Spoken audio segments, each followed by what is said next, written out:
그래서 마지막으로 예. 우리가 요 이야기는 오늘 안 할 수 없으니까 12구 참사, 이태원 예. 참사에 대해서 이 정부 대응이 나오고 이랬는데 국민 여론 한번 보죠. 예. 10월 29일 밤 이태원 참사에 대한 여론조사를 따로 좀 보겠습니다. 우선 정부 대응을 둘러싸고 부정평가가 압도적입니다. KBS 조사에서는 야, 그거 굉장히 잘못했어. 과연 정부나 국가의 역할이 있었나? 잘못했다고 보는 분이 69.6%. 그렇지 않아. 뭐 어쩔 수 없었던 거 아니야? 이렇게 보는 분이 26.8. 그러니까 약 70대 27. SBS 조사에서는 부정적 69.1, 긍정 27.8. MBC 여긴 더 차이가 납니다. 부정적으로 보는 분이 72.9. 그냥 그 정도면 정리 대응을 좀 한 것 같은데 22%. 그러니까 약 73대 22. 그래서 거의 10명 중에 7명 정도는 정부의 대응이 형편없었다. 국가가 과연 있었나라는 물음을 묻고 계시는 거고요. 참사 책임자, 문책, 경질 범위에 대해서는 KBS에서는 국무총리는 물론이고 행안부 장관, 경찰청장은 물론이고 국무총리까지도 문책해야 된다. 국민의 반을 살짝 넘습니다. 50.6%. 총리까지는 좀 그렇지만 행안부 장관, 이상민 장관과 윤희근 경찰청장은 반드시 문책해야 되겠다. 28.3%입니다. 그 행안부 장관, 경찰청장을 해야 된다는 거를 아까 합해 보면은 거의 80%에 가깝네요. 그렇습니다. 그러니까 정부 최고위 책임자의 두드러지고도 확실한 문책 및 경질. 여기서 문책이라는 건 쉽게 말하면 파면이겠죠. 형태야 뭐 경질이거나 자진 사퇴일지 모르지만 파명해야 된다, 석고대죄해야 된다 이렇게 생각하시는 분이 아주 많다는 거고요. 미디어 토마토에서 참사 관련 조사를 보면 내각 총사퇴해야 한다. 굉장히 범위가 넓죠. 내각 총사퇴 의견 28.3%입니다. 지금 이태원 참사 고무렵이 또 취임 6개월이었었어요. 이 정부 출범. 예. 주요 신문들의 사설이나 일면 톱 제목 같은 걸 이렇게 보면 꽤 의미심장한 부분이 있는데 조선일보 일대 쇄신이 답이다 이렇게 말하고 있고 중앙일보는 윤석열 정부 6개월 국정쇄신이 필요하다. 동아일보는 공정 참신을 내세운 6개월이지만 윤석열표 국정 목표나 성과가 안 보인다. 아까 김능구 대표께서 도대체 정책이 뭐 국정이 목표가 없는 것 같다. 이게 동아일보에서 말하는 거의 그대로 워딩이 같습니다. 나머지 신문들은 뭐 다 비슷한 이른바 메이저 또 조중동 3사도 이렇게 보고 있으므로 해서 이태원 참사를 포함해서 이 정부 6개월간에 대한 성적은 다 낙제점이다. 쇄신하라 그 얘기는 점잖게 한 말이지. 지금까지 한 거 다 깡그리 저기 하고 리셋해서 처음으로 돌아가라. 새로 하라 이 얘기 아니겠습니까? 그리고 참사 원인으로 꼽은 것은 이건 MBC 조사인데요. 사전 대비가 부족했다. 많이 몰릴 것은 뻔히 아는 일이었는데 경찰이나 용산구청 등 기초질서, 치안을 1차적으로 담당하는 기관들이 정말 문제가 많았다라고 보는 게 50.4%고요. 인파가 너무 많았다. 그거 좀 어쩔 수 없는 거 아니야? 서령 경비병력이 많았어도 너무 많은 사람이 몰려서 사고는 피하기 힘들었던 것 아닌가라고 보는 분이 20.5%. 그리고 시민들 신고 이런 것들이 많았는데 현장 대처에 실패했다.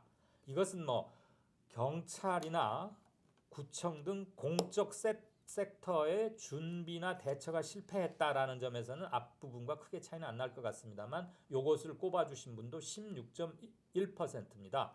그러니까 사전 준비건 신고를 받자마자 신속하게 대응해야 하는 의무를 갖고 있었던 경찰, 구청, 관계기관, 뭐 소방도 일부 포함이 되겠죠.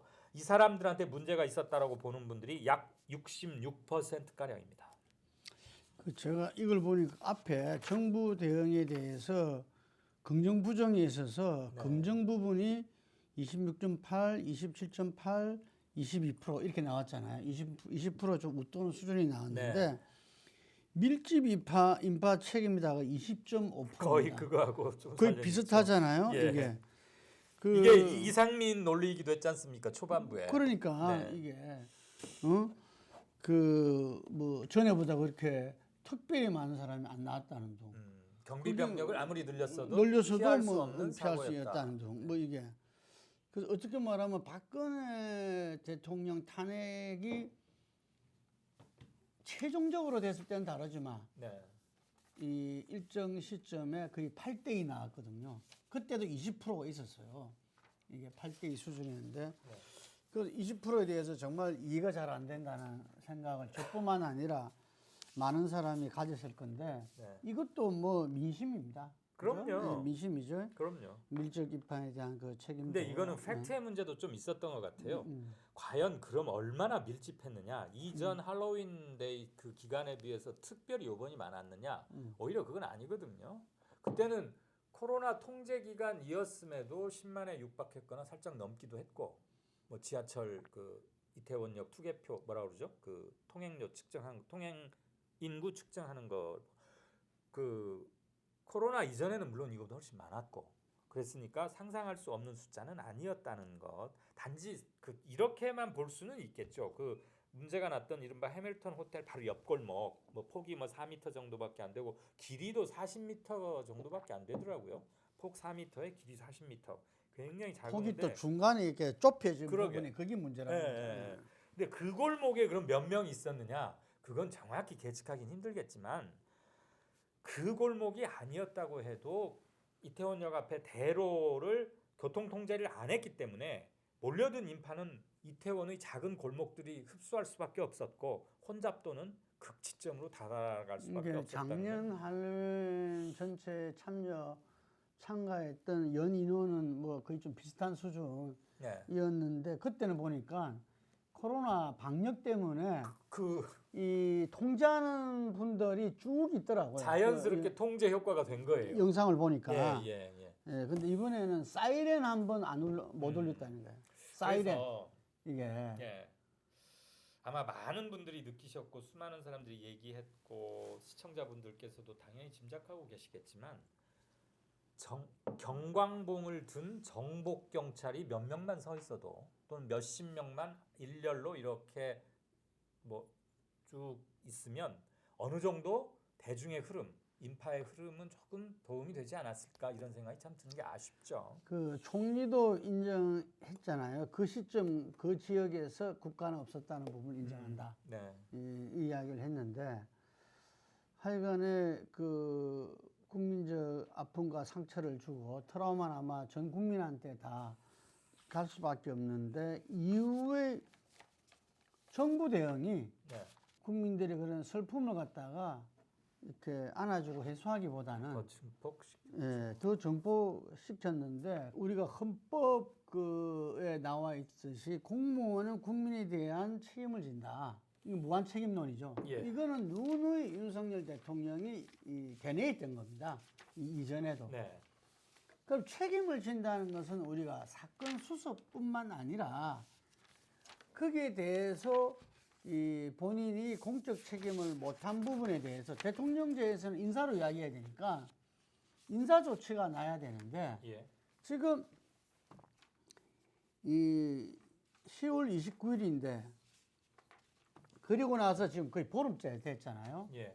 중간 수사 결과 발표도 아직 없어요. 맞습니다. 지금 중간 수사 결과 발표도 없고 이런 대참사는 중간 수사 발표 이전에 이미 정부 측에서 책임 있는 인사 조치가 나와야 됩니다. 그렇습니다. 예. 그리고 특히 주무장관인 행안부 장관은 본인이 뭐 누구는 폼나게 어떻게 그런 표현을 쓰죠? 저는 이 수습을 하더라도 본인이 수습에 책임을 진다 일단 하더라도 사의는 표하고 사의를 표해야죠. 그럼요.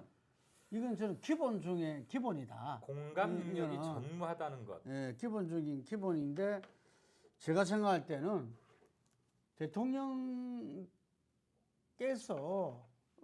그냥 예를 들면은 그 검사 시절에 어떤 제대로 된 수사 결과와 증거 없이 뭘 결정해서는 안 된다는 것처럼 마구잡이를 해서는 안 된다. 이렇게 이야기하면서 오히려 다 선을 껐다는 거죠. 예. 이게. 자, 그러면은 빠른 수사 결과라도 나는데 특수본에서 제가 이렇게 언론 보도를 보니까 한 2만 점 정도 자료를 예. 수거해 갔다는데 그 분석하고 있대요. 예를 들면은 아니 지금 이 사건 사고가 이 참사가 어떻게 왜 벌어지는가에 대해서 세세한 부분도 있고 우리가 뒤에 대안도 만들어야 되고 하지만 기본적으로 발생에 된 부분들에 대해서 책임져야 될 사람이 누구 이걸 모르는 국민이 있겠습니까? 주요 뼈대는 이미 발표가 나왔어야 되고요. 2만 점이든 3만 점이든 형사 처벌에 필요한 증빙, 거증, 재판에서 공판에 필요한 그런 것들은 나중에 하면 되고요. 사람들이 어디서 많이 화가 나 계시냐면 10월 29일 밤과 그러니까 10월 29일 사건 발생 약 4시간 전인 6시 한 30분경부터 112에 신고된 전화들 그거에 응대하는 과정 하나. 두 번째는 날을 넘겨서 10월 30일 자정 10월 29일 자정 10월 30일 0시를 넘어서서 며칠간 이루어진 중앙정부의 태도 이 두 가지인데요. 행안부 장관과 경찰청장이 지금도 이런 얘기를 하고 있습니다. 사표 내는 건 쉬운데 지금은 직에 충실해서 일단 수습을 하는 게 최선의 책임을 다하는 태도라고 생각한다. 그런 말 하면 안 되지요. 일단 사의는 표하고 후임이 임명될 때까지 석고대죄하는 심정으로 이들은 또 잠재적 수사 대상자들이기도 합니다. 특히 경찰청장은. 근데 경찰청장이 그 자리에 있으면서 경찰청 밑에 국수본이 있잖아요. 국가수사본부. 국수본의 주요 압수수색 계획 같은 걸 다 보고를 받습니다. 경찰청장실도 압수수색 대상이었는데 압수수색 대상자가 자기 방을 언제 압수수색할지를 보고를 받는다는 게 말이 됩니까? 그러니까 국민들이 볼 때는 이미 세월호 때 하면 학습 효과가 있거든요. 그러니까 사고는 어쩔 수 없. 자, 백보 양보해서 사고가 난 것까지는 어떻게 할 수 없다고 치자고요. 그 이후로 어떻게 하고 있는지에 대해서 사람들 더 화를 내고 계시는 것. 그래서 전반적으로 공감 능력이 매우 떨어집니다. 폼나게 사표 낼 줄 누구 몰라서 이러고 있습니까? 이런 말은 정말 안 되죠. 이 정부가 지금까지 해왔던 대로 또 12구 참사도 그렇게 해결해 나간다면은 저는 미래가 없다고 봅니다. 대통령께서 6일 동안 국민 애도 기간 동안 매일 여러 분향소에 조문을 다니고 상주 노릇을 한 건 알겠어요. 본인의 비통하고 참담한 심정도 알겠고 그분이 하실 일은 상주 노릇으로 조문을 하는 것 못지않게 조문 다녀와서는 주요 책임자들한테 우선 대통령 인사권을 행사하는 거였습니다. 아까 김 대표 말씀대로 누구누구의 사표를 내가 일단 접수했다. 그런데 지금 후임을 임명하면 국회 청문을 거쳐야 되고 그런 자리들이 있지 않습니까? 이것 때문에 후임 작업은 하되 이 사람들에게 내가 경질 인사를 발표할 때까지는 수습과 문책에 최선을 다하라고 내가 지시를 내렸다. 이 중에 조사받을 대상자들에게는 중요 정보가 보고되지 않도록 조치를 취했다. 그리고 이것은 내가 직접 관장하겠다. 이런 구체적인 언명이 있었어야 된다고 봅니다. 그 지금 아까 이야기하신 대로 이 지금 수사를 하는 데가 경찰청 특별수사본부잖아요. 국수본이죠. 우리나라 제도상 상설특검제를 해놨잖아요. 그렇죠. 근데 상설특검제는 한 번도 제대로 시행이 안 안 되는 것 같아요. 지금 이 강제 수사가 가능한 특수본에서 해야지 안 그러면 이 수사가 제대로 안 된다. 그래서 국정조사에 반대한다는 게 여당의 입장입니다. 그런데 이 여러 언론에서도 지적하듯이 이 수사와 국정조사 병행 행정이 많아요. 많기 때문에 국정조사는 일정 정도의 정치적 성격을 띨 수밖에 없는 거죠. 어떤 사안이라도 그것이 사법적 재판적 성격만 띠는 게 아니잖아요. 그럼요. 정치적 성격을 띠는 거고 그것을 다 모아서 퍼즐을 맞추면은 전체적인 어떤 진상 규명과 그에 따른 책임자 처벌, 대안 수습책이 나오지 않느냐. 그래서 아까 읽어준 여론조사에도 국정조사 찬성은 한 56.4% 이렇게 나오는데 그래서 저는 지금 민심이 아까도 이야기했지만 한 60%가 넘어가는 시점에서는 그거는 이 여야 모두 받아들여야 된다는 생각을 갖고 있습니다. 그래서 이 현재 이것은 이제 시작된 거고 유족들이라든지 이게 그리고 제반 그 국민적 차원에서 아마 이 12구 참사를 갖다가 이태원 참사를 바라보고 이제 본격적인 정부와 또 정치권과 이루어지지 않을까 싶은데 이 대목에서 세월호를 되풀이해서는 안 된다는 예. 생각이 듭니다. 이게 김 대표께서 예. 국정조사에 관한 중요한 문제 제기를 해주셨기 때문에 이거에 대한 저의 평소 지론을 예. 짧게 말씀드리고자 합니다. 우선 국정조사가 강제 수사권이 없다는 것은 원래 다 모두 다 알고 있습니다. 예. 강제 수사권이 없다는 이유로 국정조사는 불필요하다라고 국민의힘이나 정부 여당에서 주장하고 있던데 그렇게 계속 주장할 거면 차라리 국회의 국정조사권을 없애는 게 낫습니다. 언제는 국정 강제 수사권이 있어서 조사를 했던 거 아니지 않습니까? 둘째, 빤한 소리 일망정 국민들은 직접 자신의 눈과 귀로 사건 관련자, 사건 총책임자로 여겨지는 사람들이 구체적으로 어떤 육성으로 어떻게 말하는지를 보고 싶은 욕구도 있습니다. 아까 그게 국정조사가 갖고 있는 정치적 효과 이 부분을 말씀하셨는데 저는 바로 그거하고 같은 동의어라고 생각하거든요. 며칠 전에는 기자들한테는 이렇게 말하더니 국정조사장에 나와서는 저렇게 말하네. 진술이 바뀌는 점도 엿볼 수 있고요. 만약 바뀐다면. 또 하나는 이 건에 대해서 얼마나 죄송해하는지 어떤 태도로 인식하고 있고 지금 이 건을 보고 있는지를 국민들은 직접 보고 싶은 그런 게 있는 거죠. 마치 TV 토론이나 무슨 인사청문회가 주는 어떤 직접적 실증적 효과 비슷하게 말이죠. 그 두 가지 이유로 수사는 수사대로 하고 이를테면 A를 수사 국수본에서 오늘 오전 10시까지 나오라고 그랬다. 근데 국정조사도 10시다. 그러면 일단은 수사 쪽에 시간을 먼저 주는 게 맞겠죠. 그 시간 정도는 피해 주되 수사를 방해하지 않는 선에서 저는 국정조사에 최대한 많은 증인이 나와서 국민의 대표인 의원들로부터 질의를 받고 그거에 대해서 소상하게 답하는 것은 국민에 대한 예의이자 국민들은 그것을 요구할 정치적 권리가 있다고 봅니다. 그래서 역사를 모르는 민족은 미래가 없다는 말이 있는데 이 국정조사에 대해서 아마 젊은 세대들은 잘 모르겠지만 네.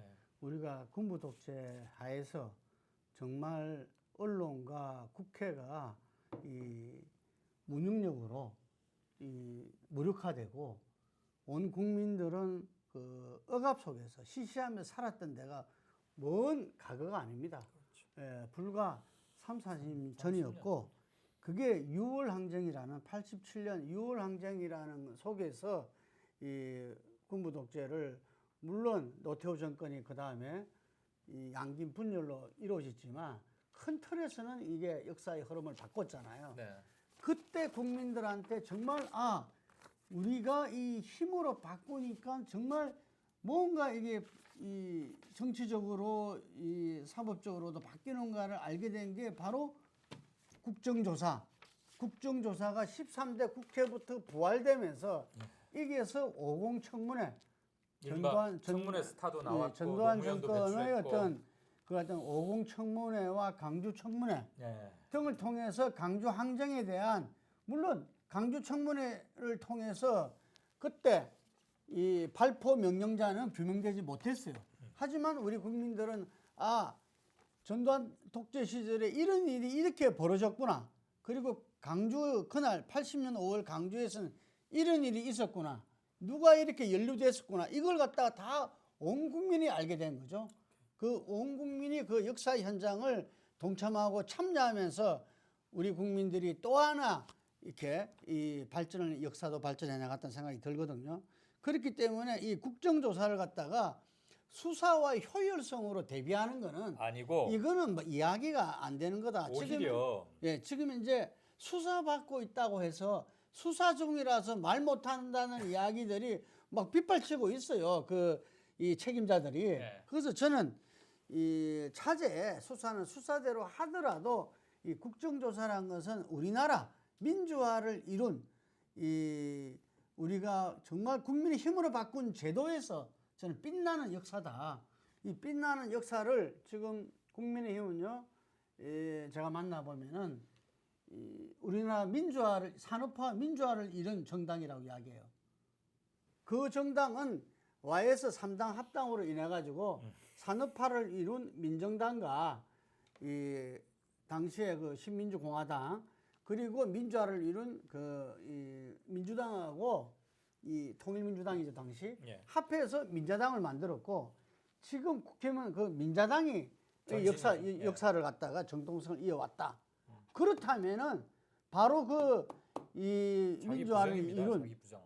그게 자기 부정이고 자기가 이런 역사를 부정하는 거죠. 군부 독재 세력하고 지금 국힘하고가 전혀 상관없고 태생적으로 다르다면은 이게 국민의 힘으로 만든 국정조사 청문회 등을 국민과 함께하는 부분을 두려워할 이유가 전혀 없다.